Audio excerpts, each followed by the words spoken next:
وتبارك في القرآن المجيد والفرقان الحميد بسم الله الرحمن الرحيم قد أفلح من تزكى وذكر اسم ربه فصلى بل تؤثرون الحياة الدنيا والآخرة خير وأبقى إن هذا لفي الصحف الأولى صحف إبراهيم وموسى صدق الله مولانا العظيم وصدق رسوله النبي الكريم الرؤوف الرحيم اللهم نور قلوبنا بالقرآن وزين أخلاقنا بالقرآن وأدخلنا الجنة بالقرآن ونجنا من النار بالقرآن.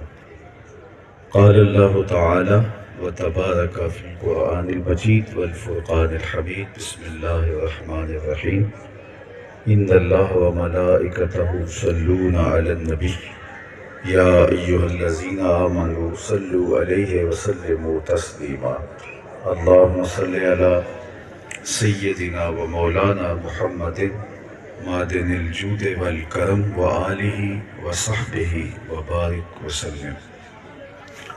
حمد و تعریف و توصیف اللہ جل مجدہ الکریم کی ذات بابرکات کے لیے جو خالق کائنات بھی ہے اور مالک شش جہات بھی. اللہ جل وعلا کی حمد و ثنا کے بعد رسول رحمت شفیع معظم نبی محتشم حضور ختم المرتبت صلی اللہ علیہ وآلہ وسلم کے حضور ناز میں اپنی عقیدتوں ارادتوں اور محبت لیکن آپ کے جذبات کی حدت اس میں مزید شامل ہوئی تو میں زیادہ آپ کو آزمائش میں نہیں ڈالوں گا کہ بہت طویل خطاب کروں، لیکن ایک سفر کر کے آیا ہوں، مختصر گفتگو بھی نہیں ہوگی. مناسب وقت میں کچھ باتیں آپ کے گوش گزار کرنے کے بعد اجازت چاہ لوں گا. اللہ میری زبان پر کلمۃ الحق جاری فرمائے. یہ جو اللہ کے بندے ہیں جنہوں نے اپنی زندگیاں اپنے مالک کے نام لگا دی ہوتی ہیں، اللہ ان کو ایسی پاکیزہ زندگی عطا کرتا ہے کہ یہ فراموش نہیں کیے جاتے. ورنہ کتنے لوگ ہیں جو اپنے آپ کو ناگزیر سمجھتے ہیں اور ان کا خیال ہوتا ہے کہ کائنات کا چرخ ان کے بغیر گھوم ہی نہیں سکتا، لیکن جب وہ منظر سے ہٹتے ہیں تو لوگوں کو ان کا نام بھی یاد نہیں رہتا. مٹ گیا مشتاق دل سے رنگے یاد رفتگاں، پھول مہنگے ہو گئے قبریں پرانی ہو گئی. لیکن یہ وہ پاکیزہ ہستیاں ہیں کہ جن کے لیے نہ تو عقیدتوں کے چراغ بدل پڑتے ہیں، نہ ان کی قبریں پرانی ہوتی ہیں اور نہ پھول مہنگے ہوتے ہیں، کیونکہ انہوں نے اپنے دل کو اللہ کے ذکر سے آباد کر کے اپنی زندگی اس کے نام لگا دی ہوتی ہے. تو میرا رب پھر ان کی اس خدمت، اس محبت، اس الفت کی لاج نبھاتا ہے اور انہیں ایسی زندگی عطا کرتا ہے جو دوسروں کا مقصود نہیں ہوتی. سو میں یہاں آپ لوگوں کی محبت، امڑتے ہوئے جذبات اور اس گرمی کے ماحول میں بیٹھنے کی جگہ بھی میسر نہیں، اور جس طرح آپ یہاں موجود ہیں باہر نیچے بھی درختوں کے نیچے اور مختلف جگہوں کے اوپر یوں ہجوم محبت ہے، تو یہ ایسے نہیں ہوتا. اللہ بندوں کے دل میں اپنے پیاروں کی محبت انڈیل دیتا ہے. آج کی اس نشست میں نے آپ کے سامنے سورۃ الاعلیٰ کی آخری چند آیات کی تلاوت کی ہے، اور میں انہی کے ضمن و ذیل میں کچھ باتیں اس تقریب عرس میں آپ کے سامنے رکھنے کے بعد اجازت چاہ لوں گا، اس امید کے ساتھ کہ اللہ مجھے اور آپ کو قابل عمل چیزوں پر توفیق عمل عطا فرمائے. اس کی کو بالکل بند کرتے ہیں زیرو پہ. ارشاد فرمایا قد افلح من تزکا، فلاح اس نے پائی جس نے اپنے من کو ستھرا کر لیا. فلاح دارین کی سعادت دونوں جہانوں کی بہتریوں پر مشتمل ہے، اور میں اور آپ سب چاہتے ہیں کہ ہماری یہ دنیا بھی اچھی گزرے اور ہماری وہ دنیا بھی اچھی گزرے. ہمارا دین ہمیں یہ نہیں کہتا کہ آخرت بنانے کے لیے دنیا برباد کر دو، اور یہ بھی نہیں کہتا کہ دنیا ہی مقصود بنا لو اور آخرت ترک کر دو. اللہ کے محبوب علیہ السلام نے ایک شخص کو دیکھا جو بہت کمزور تھا، بلکہ اس کی کمزوری کو بیان کرنے کے لیے بیان فرمایا گیا کہ چوزے کی طرح کمزور تھا. تو آقا کریم نے اسے فرمایا کہ تمہیں کیا ہوا ہے، تم نے کوئی دعا تو نہیں مانگی اللہ کی بارگاہ میں؟ اس نے کہا جی حضور، میں نے ایک دعا مانگی تھی، لگتا ہے قبول ہو گئی. فرمایا کیا دعا مانگی تھی؟ عرض کی میں نے یہ دعا مانگی تھی کہ اللہ جو آخرت کے حصے کے دکھ ہیں وہ دنیا میں مجھ پہ ڈال دے تاکہ میری آخرت صاف ہو جائے. تو شاید یہ دعا قبول ہو گئی ہے، اور میری یہ حالت آپ جو دیکھ رہے ہیں یہ مختلف بیماریوں، پریشانیوں اور تکلیفوں کی وجہ سے ہے. تو بظاہر تو بہت اچھی بات لگ رہی ہے کہ اس نے اپنی آخرت بچا لی، دنیا جیسے بھی گزرے گی گزر جائے گی، لیکن میرے اور آپ کے آقا و مولا حضور ختم المرتبت صلی اللہ علیہ وآلہ وسلم نے اس کی اس پر حوصلہ افزائی نہیں کی، بلکہ ارشاد فرمایا تو نے یہ کیوں کہا کہ آخرت کے حصے کے دکھ دنیا میں آ جائیں؟ تو نے یہ کیوں نہیں کہا ربنا آتنا فی الدنیا حسنۃ وفی الآخرۃ حسنۃ؟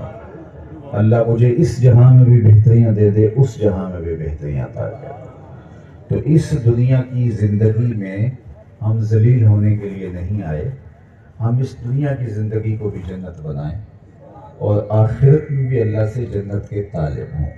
لیکن دونوں میں سے کسی ایک کو اختیار کرنا پڑ جائے، کسی ایسے دو راہے پہ آپ آ جائیں، تو ہماری اور آپ کی ترجیح آخرت ہونی چاہیے. لیکن دنیا کو بھی خوبصورتی کے ساتھ بسر کرے اور آخرت کی بہتری کے لیے بھی اس زندگی کے اندر اچھے اعمال بجا لائیں. تو ہر شخص یہ چاہتا ہے کہ اس کی دنیا بھی اچھی ہو، اس کی آخرت بھی اچھی ہو. اور دنیا اور آخرت کی بہتریوں کے لیے جو لفظ استعمال ہوا ہے وہ فلاح. اب وہ فلاح کیسے ملے گی جو میرا بھی مقصود ہے اور وہ آپ کا بھی مقصود ہے، اور آج آپ یہاں آئے بھی اسی مقصد کے لیے. آپ اپنے دل میں، دل کی اتھاہ گہرائیوں میں یہی تمنا لیے آئے ہیں کہ اللہ کے ولی کے آستانے پہ حاضر ہوں گے تو وہاں ہمیں خیر کا دور نصیب ہو جائے گا. اب اس کا نصاب کیا ہے؟ قرآن مجید نے اس مضمون کو تفصیل کے ساتھ بھی بیان فرمایا ہے اور یہاں اختصار کے ساتھ. سورہ مومنون کا جو ابتدائیہ ہے، پہلی 11 آیات، اس میں آپ تفصیل دیکھ سکتے ہیں، بار بار ان کی تلاوت کیجیے. اور یہاں اختصار سے فلاح کا نصاب بیان فرمایا گیا. قد افلح، فلاح اس نے پائی، من تزکا، جس نے اپنے اندر کو ستھرا کر لیا. ہم اپنے ظاہر کو تو مل مل کے دھوتے ہیں، لیکن ہمیں اپنے اندر بھی اتر کے اندر کی صفائی بھی کرنی پڑے گی. اور اندر کی صفائی، اندر کی پاکیزگی، اندر کی عفت، اس پر بہت زیادہ زور دیا گیا. ویسے ہمارا دین ہمیں ظاہر کی پاکیزگی کا بھی حکم دیتا ہے. ہماری نماز بغیر وضو کے نہیں ہوتی. ہماری نماز کے لیے لباس کا بھی پاک ہونا، کپڑوں کا پاک ہونا، جگہ کا پاک ہونا یہ شرط ہے. یہ ہمارا دین ہے. اگر آپ کہیں کہ دین کا کوئی اور نام بھی ہے تو میں کہوں اسلام کا دوسرا نام دین نظافت ہے. یہ پاکیزگی کا دین ہے. اور ہمیں جس طرح اہتمام کرنے کی تلقین کی گئی، غسل کی ترغیب دی گئی، ہمیں وضو کی ترغیب دی گئی، وضو میسر نہیں ہے پانی تو تیمم کی ترغیب دی گئی، لباس اور جگہ کی پاکیزگی اور طہارت اور بدن کی طہارت کی تاکید کی گئی، اسی سے زیادہ ہمارا دل پاک ہونا چاہیے، ہمارا دل پورا ہونا چاہیے۔ تو اس لیے ہمیں ظاہر کی پاکیزگی کا بھی التزام کرنا ہے اور باطن کی پاکیزگی کا بھی التزام کرنا ہے۔ بہت سارے لوگ تو نہ ظاہر کو پاک رکھ پاتے ہیں نہ باطن کو، اور بہت سارے لوگ سارا زور اپنے ظاہر پر دے دیتے ہیں اور باطن میلا کچیلا ہی رہتا ہے۔ تو اسلام نے ہمیں باطن کی ستھرائی کا، پاکیزگی کا، عفت کا، پاک دامنی کا، ستھرائی کا بہت زور دیا ہے۔ اس لیے پیکنگ بھی اچھی ہو اور جو اس کے اندر ہے وہ بھی اچھا ہو۔ یہ نہیں ہے کہ ہم اوپر سے صفائی کر لیں لیکن اندر گندگی اور غلاظت ہو۔ میاں صاحب نے کہا کہ شیشے اتے کٹا جمیا کندھاں چاڑی جاندے، شیشے اتے کٹا جمیا کندھاں چاڑی جاندے، جلداں نوے سانپ کے رکھ دے ورکے پھاڑی جاندے۔ تو جلد کا بھی خیال رکھیں اور اس کے اوراق کا بھی، پیکنگ کا بھی خیال رکھیں اور اس کے جو اندر ہے اس کا بھی خیال۔ تو فرمایا قد افلح، کامیاب وہ ہوا من تزکا، جس نے اپنے باطن کو صفا کیا، اپنے من کی صفائی کر لی، حسد سے، حقد سے، بغض سے، نفرت سے اپنے سینے کو پاک و شفاف رکھا۔ اللہ کے محبوب علیہ السلام کی مجلس جمی تھی، ہجوم عاشقاں تھا، تو اچانک حضور نے ارشاد فرمایا کہ صحابہ اگر جنتی دیکھنا ہو تو دروازے پہ دیکھو، ابھی شخص جو داخل ہوگا وہ جنتی ہوگا۔ تو صحابہ نے دروازے پر دیکھا تو ایک بوڑھے بزرگ تشریف لائے، بائیں ہاتھ میں انہوں نے جوتا پکڑا ہوا تھا اور تازہ آثار وضو ان کے چہرے پہ حمیدہ تھے۔ وہ آ کے بیٹھ گئے۔ خیر وقت گزر گیا، دوسرا دن آیا، دوبارہ مجلس برپا ہوئی، تو فرمایا اگر جنتی دیکھنا ہو تو دروازے پہ دیکھو۔ تو صحابہ کہتے ہیں ہم نے دیکھا تو وہاں ایک بوڑھا بزرگ اور بائیں ہاتھ میں جوتا پکڑا ہے اور تازہ وضو کے آثار چہرے پہ نمایاں ہیں، آ کے بیٹھ گئے۔ تیسرا دن آیا تو پھر فرمایا صحابہ جنتی دیکھنے کا شوق ہے تو دروازے پہ دیکھو۔ تو وہی بزرگ اسی حالت میں آئے۔ تو کہتے ہیں مجلس اختتام کو پہنچی، لوگ گھروں کو پلٹے تو میں اس بزرگ کے پیچھے چل پڑا۔ میں یہ ٹو لگانے کی آرزو رکھتا تھا کہ دیکھوں یہ عمل کون سا کرتے ہیں۔ آخر حضور نے فرمایا جنتی دیکھنا ہے تو دروازے پہ دیکھو، تو یہ آئے، دوسرے دن کہا تو یہ آئے، تیسرے دن فرمایا تو یہ آئے۔ تو حضور کے فرمانے کا کوئی مقصد تھا؟ ورنہ جب حضور کو دیکھ رہے ہیں تو اب کون سا جنتی ہے جس کو دیکھنا ہے؟ جب حضور کو سامنے دیکھ رہے ہیں۔ لیکن جو حضور بار بار اشارہ دے رہے تھے تو کوئی بات تھی؟ تو کہتے ہیں میں ان بزرگوں کے پیچھے چل پڑا اور میں نے کہا کہ میری والد گرامی سے کچھ شکر رنجی سی ہو گئی ہے، تو میں 3 دن آپ کی صحبت میں گزارنا چاہتا ہوں، آپ کے پاس رکھنا چاہتا ہوں، تو آپ مجھے رکھ لیں گے؟ انہوں نے کہا کوئی بات نہیں، آ جاؤ۔ کہتے ہیں مجھے گھر لے گئے اور شام پڑی تو انہوں نے بستر بچھا دیا اور میں اس بستر پہ لیٹ گیا، وہ بھی ساتھ لیٹ گیا، لیکن میں سویا نہیں تھا، کروٹیں بدلتا رہا اور تاثر یہ دیا کہ میں سو گیا ہوں، لیکن میں سویا نہیں تھا، اس لیے کہ میں تو اسٹو میں تھا کہ میں دیکھوں کہ یہ عمل کون سے کرتے ہیں، رات کتنے نوافل پڑھتے ہیں اور اوراد و وظائف کیا ہیں، لیکن ساری رات گزر گئی، میں نے دیکھا کہ وہ سوئے رہے، الا یہ کہ جب کروٹ بدلتے تھے تو رب کا نام لیتے تھے، اس کے علاوہ میں نے ان کا کوئی عمل نہیں دیکھا۔ میں نے سوچا ہو سکتا ہے میرے لیے انہوں نے اپنا معمول فرق کیا ہو، سارا دن میں غور کرتا رہا، تو وہی معمول تھے جو ہم لوگ کرتے ہیں، وقت پہ نماز پڑھ لی، کھیتوں میں گئے، باغ میں گوڈی کی، پانی دیا، واپس آ گئے، عصر کی نماز پڑھی، مغرب پڑھی، یوں جو معمول میرے تھے اور باقی لوگوں کے ہیں وہی ان کے معمول تھے۔ خیر رات ہوئی تو میں پھر ٹو میں رہا اور وہ لیٹ گئے اور ساری رات کو پھر سوئے رہے، صرف کروٹ بدلیں تو بس اللہ کا نام ہے۔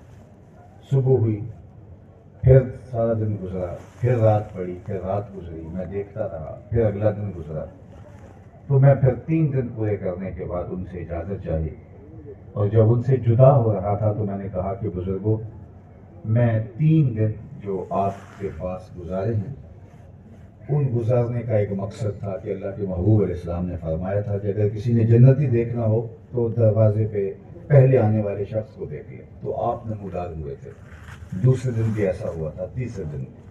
تو مجھے شوق تھا کہ کوئی میں ان کا عمل دیکھوں جو انہیں اہل جنت سے بنا کے نمایاں کرتا ہے، لیکن میں کوئی خاص چیز نہیں دیکھ سکا۔ میں ٹو میں رہا، لیکن وہی معمول ہے جو ہمارے ہوتے ہیں۔ تو میں اب 3 دن کے بعد واپس جا رہا ہوں، مجھے کچھ ملا نہیں۔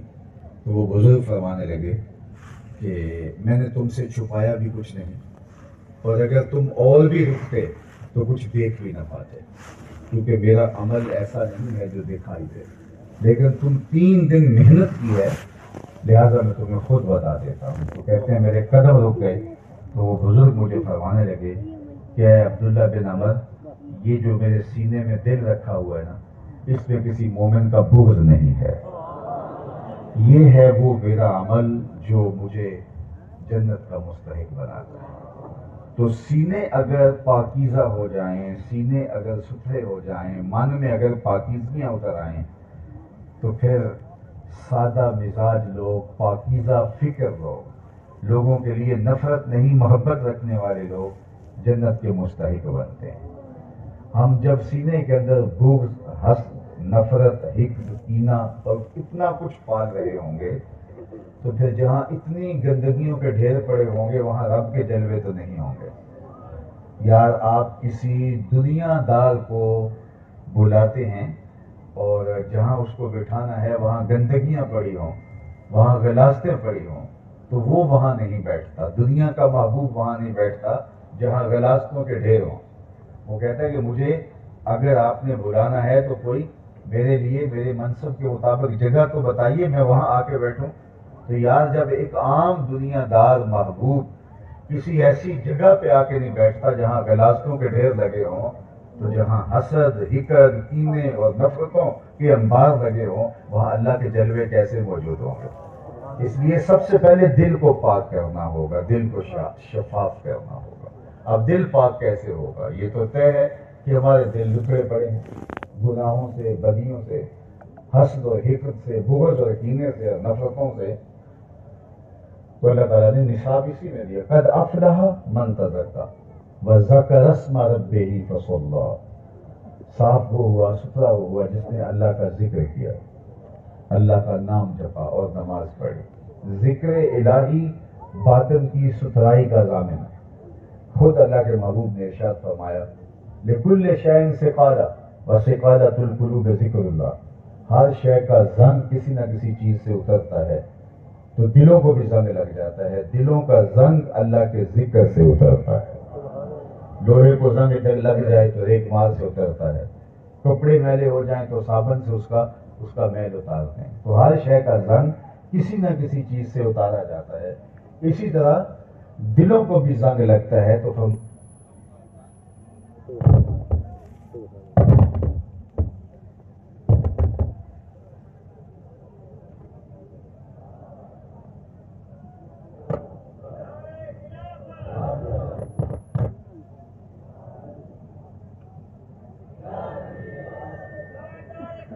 صلی اللہ علیہ وآلہ وسلم۔ تو فرمایا کہ ہر شے کا زنگ کسی نہ کسی شے سے اترتا ہے، اور ایسے دلوں کو بھی زنگ لگتے ہیں، اور اگر دلوں کو زنگ لگیں تو اللہ کے ذکر سے اترتے ہیں۔ لکل شیء سقالہ وسقالۃ القلوب ذکر اللہ۔ تو اللہ کا ذکر کرنے سے دل جلا پاتے ہیں، دلوں میں نور آتا ہے، اور وہ نور جلا کے رکھ دیتا ہے حسد کو، حقد کو، کینے اور نفرتوں کو۔ اس تجلی سے جو دل میں وارد ہوتی ہے اللہ کے ذکر سے۔ ہمارے صوفیہ فرماتے ہیں کہ جب کوئی شخص اللہ کا ذکر کرتا ہے تو اللہ اس کی طرف نظر رحمت سے دیکھتا ہے، اور جب اللہ کسی کی طرف نظر رحمت سے دیکھے اس کے 70 گناہ جل کے راکھ ہو جاتے ہیں۔ اور پھر جو کثرت کے ساتھ اللہ اللہ اللہ پکارتا رہتا ہے، تو پھر اللہ جل شانہ کے پاکیزہ نام کی برکت سے، اس کے ذکر سے جو ہے وہ دل نور اور رحمتوں اور کرم نوازیوں کا مرقع اور مجموعہ بن جاتا ہے۔ تو میں اور آپ اگر اپنے باطن کی ستھرائی چاہتے ہیں، پاکیزگی چاہتے ہیں، عفت چاہتے ہیں، تو ہمیں کثرت کے ساتھ اللہ کا ذکر کرنا چاہیے۔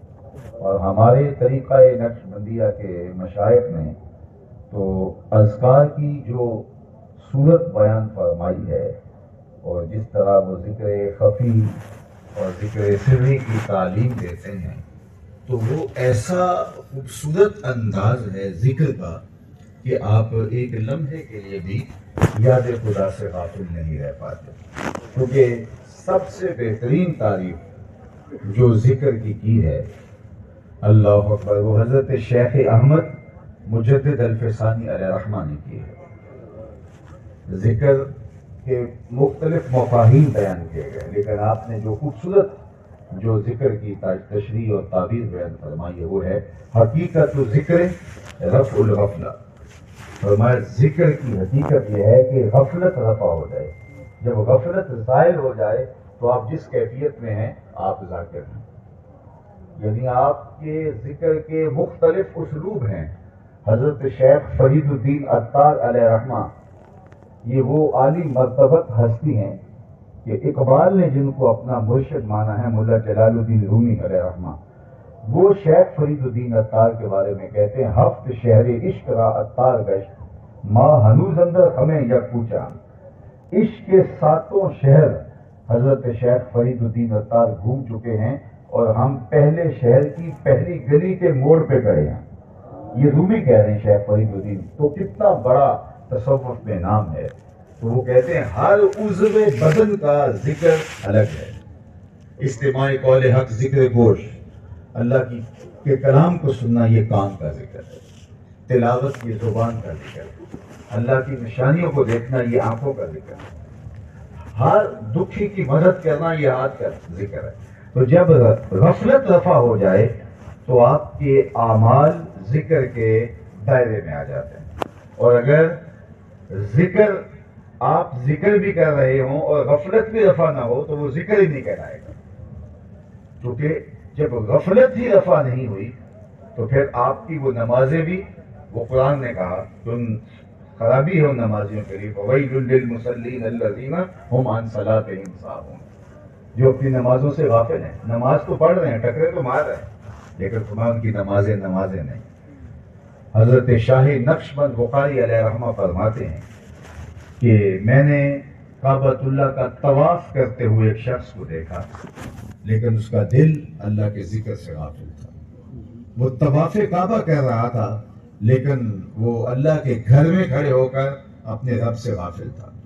اور میں نے منام میں ایک شخص کو 70,000 دراہم کا کاروبار کرتے دیکھا اور اس کا دل ایک لمحے کے لیے بھی خدا کی یاد سے غافل نہیں تھا۔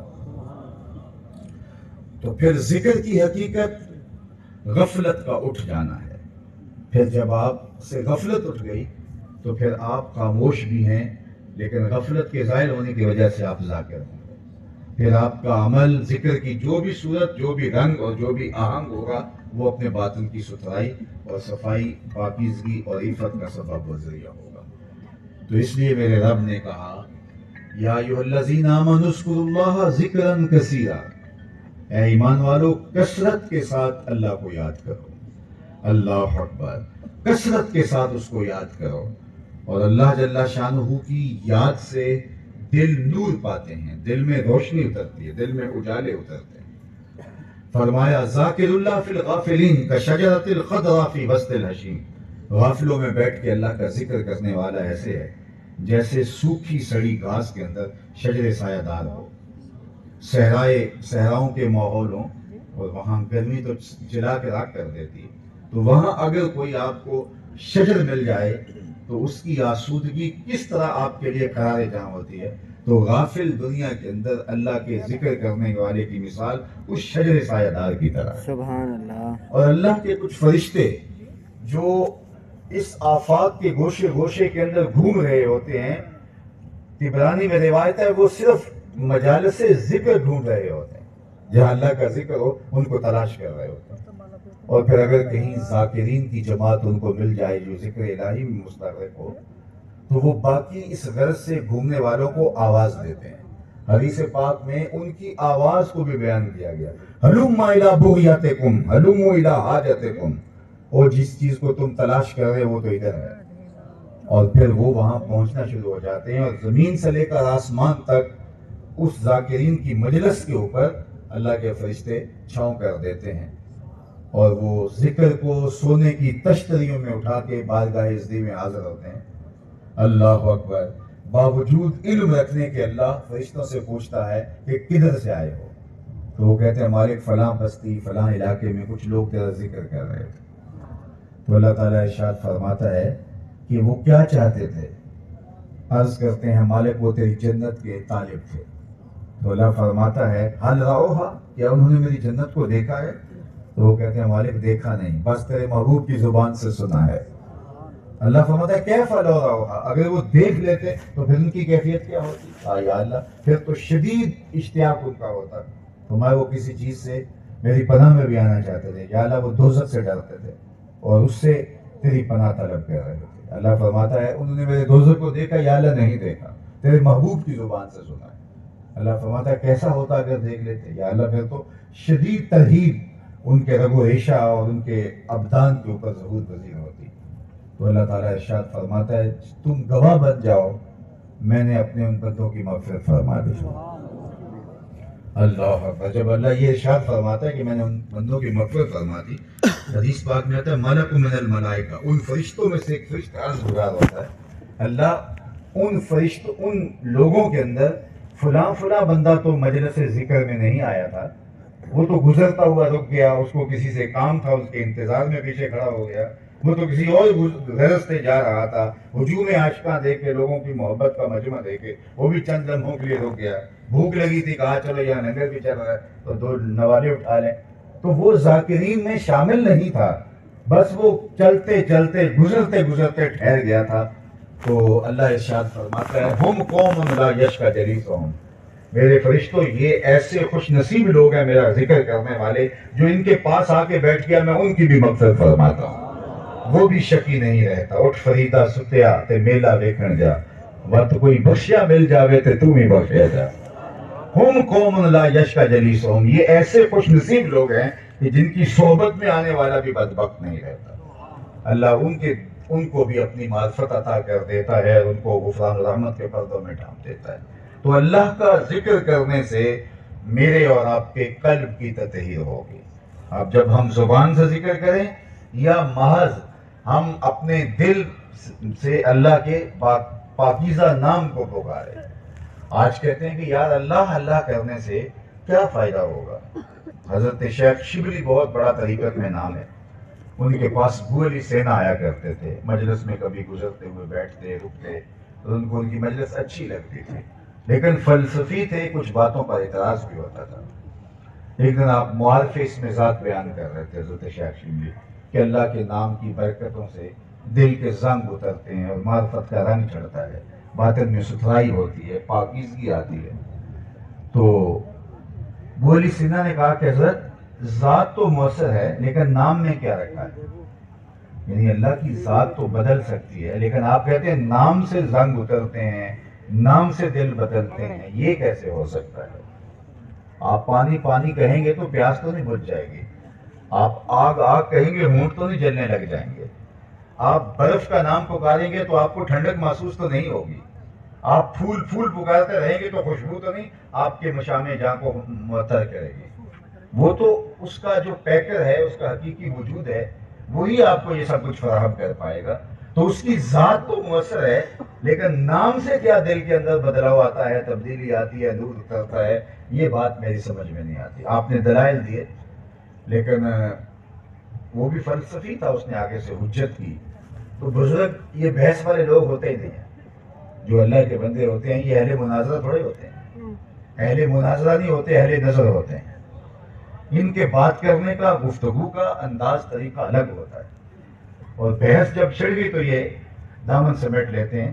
تو جب بحث کرنے لگا ابو علی سینا تو شیخ شبلی نے کہا کہ ابو علی میں تیرے سے بحث نہیں کرنا چاہتا، تو ویسے گدھا ہے. اتنے بڑے فلسفی کو بھری بزم کے اندر جب گدھا کہہ دیا تو غصے سے اس کا رنگ سرخ ہو گیا. مجھے گدھا کہہ دیا تو شیخ شبلی پھر مسکرا پڑے، کہا دیکھا گدھے کے نام میں کتنا اثر ہے. تیرے چہرے کا رنگ بدل گیا. جب گدھے کا نام تیرے چہرے کا رنگ بدل سکتا ہے تو اللہ کا نام دل کا رنگ نہیں بدل سکتا. تو اس کا نام دل کے زنگ اتارتا ہے اور دل کا رنگ بدل دیتا ہے اور من میں چراغاں جلتا ہے. آج یہ ذکر پہ آج کی تاریخ میں یہ بھی ایک اعتراض ہے کہ اللہ کا نام لینے سے کیا ہوگا، اور دوسری بات کہ یار آپ جب پکارتے ہیں تو پھر پکارے چلے جاتے ہیں، جبکہ جس کو پکارا جائے اس کو پھر اپنی غرض بھی بتائی جاتی ہے. آپ کسی کو آواز دیتے ہیں نام لے کے فلاں، تو وہ جب آتا ہے تو آپ کو کہتے ہیں آپ پانی لے آؤ، فلاں کام کر دو، فلاں کام کر دو. اور ایک شخص آپ اس کو پکاریں تو وہ آپ سے مخاطب ہو رہا، پھر اس کو پکاریں، پھر پکاریں، پھر پکاریں، تو وہ کہے گا کہ پکارے جا رہے ہو، مجھے بتاؤ کرنا کیا ہے. تو اللہ اللہ اللہ یہ پکارے جا رہے ہو، آگے کچھ کہہ ہی نہیں رہے کہ میرا مسئلہ کیا ہے. تو یہ تو پھر کوئی مناسب نہ ہوا. تو وہ کہتے ہیں جی وہ کچھ دعائیں ہیں جو احادیث میں ہیں یا مسنون دعائیں ہیں وہی پڑھنی چاہیے، مجرد اللہ کا ذکر کرنے کی ضرورت نہیں ہے. اس لیے کہ آپ اپنا مطالبہ ہی پیش نہیں کر رہے، صرف اللہ اللہ پکارے جا رہے ہیں. اور اس کی مادی مثال یہ دیتے ہیں کہ کسی کو پکاریں گے وہ مخاطب ہوگا تو اپنا جو ہے وہ مدعا کہیں گے، اور آپ کچھ بھی نہیں کہہ رہے، اس کو پکارے جا رہے ہیں تو وہ بھی اکتا جائے گا کہ یار مجھے کچھ بتاؤ تو صحیح. تو میں نے اس کے جواب میں کہا، میں نے کہا واقعی ٹھیک ہے، کسی کو جب پکاریں تو اس کو اپنا مدعا بیان کیا جاتا ہے. لیکن آپ نے دیکھا ہوگا کہ چھوٹا بچہ جب اپنی ماں کو دودھ کے لیے، کھانے کے لیے، سردی لگ رہی ہے، لحاف اڑانے کے لیے پکارتا ہے تو وہ یہ نہیں بتاتا میرا مسئلہ کیا ہے، وہ ماں کہہ کے پکارتا ہے، ماں ماں پکارتا چلا جاتا ہے. آگے ماں سمجھتی ہے اس کو کیا چاہیے. تو جب ماں کو پتا ہے کہ اس کو کیا چاہیے تو بچے کو بتانے کی ضرورت نہیں ہے. تو ہم جب اللہ اللہ پکارتے ہیں تو ہمارے رب کو پتا ہے کہ میرے بندے کو کیا چاہیے، اور اس کی نظر کرم کا التفات ہم چاہتے ہیں کہ مالک تیری نگاہ رحمت ہمارے دل پہ ہونی چاہیے. ہم تیری رحمتوں کے سوالی بن کے تجھے پکار رہے ہیں، اور جب اس کا نام پکارا جاتا ہے تو دل نور سے، رحمت سے اور کرم نوازیوں سے مالا مال ہوتا ہے. تو فرمایا قد افلح من تزکا، کامیاب وہ ہوا جس نے اپنے من کو ستھرا کر لیا، وذکر اسم ربہ، اور اپنے رب کا نام پکارا. اٹھتے بیٹھتے چلتے پھرتے بات کرتے اللہ جل شانہ سے غافل نہیں رہے اور اس کے نام کا وظیفہ پڑھتے رہے. چل دی پھر دی، اٹھ دی بیندی، ستے آتے جاگ دی، نام جھپ دی روتے کھپ دی، ویک سر اس راگ دی. نام جھپیاں قرب ملتا، نام دی کر پوری سام، شیشے وچ کستوری جے کر پھر ضرورت کاغ دی.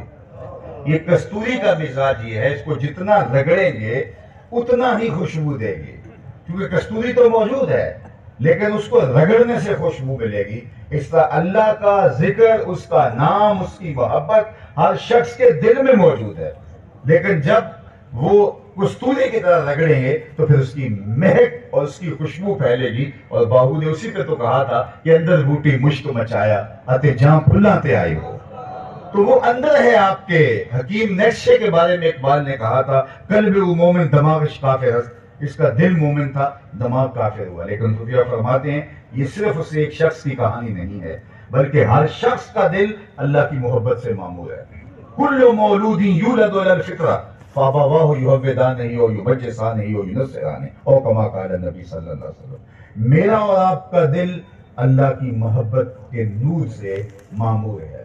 ہاں، کافر کو کافر کیوں کہتے ہیں؟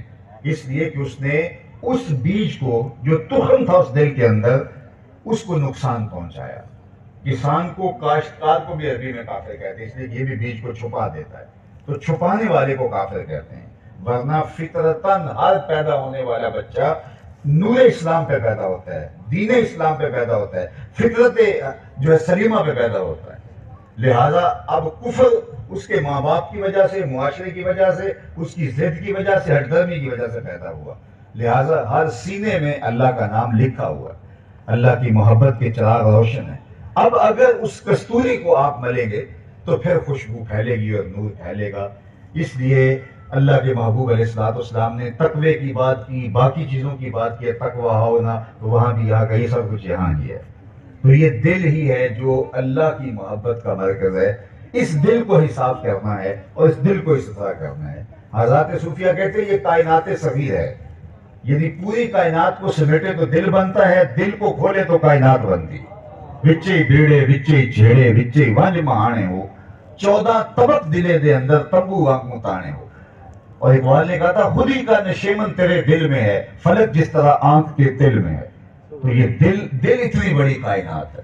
اور رومی نے تو یہاں قلم توڑ دیا، دل بدست آور کے حجی اکبر است، از ہزارہ کعبہ یک دل بہتر است. کعبہ بنگاہ خلیل اطہر است، دل گزرگاہ جلیل اکبر است. کہا دل کو قابو میں لے آ، یہی حجی اکبر ہے.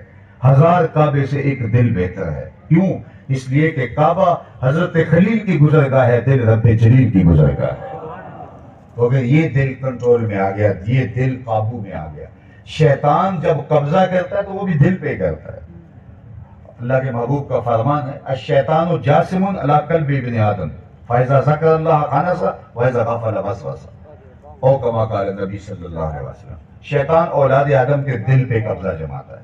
جب یہ اللہ کا ذکر کرتا ہے وہ بھاگ جاتا ہے، جب یہ غافل ہوتا ہے وسوسہ اندازی کرتا ہے. مولا علی قاری علیہ الرحمہ نے مرقات میں اسی مقام پہ لکھا وسوسہ سبب غفلت ہے یا غفلت سبب وسوسہ ہے. یعنی انسان غافل ہوتا ہے تو وسوسہ آتا ہے، یا شیطان وسوسہ اندازی کرتا ہے تو انسان غافل ہو جاتا ہے. تو کہا اذا غفل وسوسہ، اصل شیطان ہمت کر ہی نہیں سکتا جب تک یہ غافل نہ ہو. شیطان قابض ہوتا ہے تب جب ہم غافل ہوتے ہیں. ہمارے دیہاتوں کے اندر آپ نے دیکھا ہوگا کہ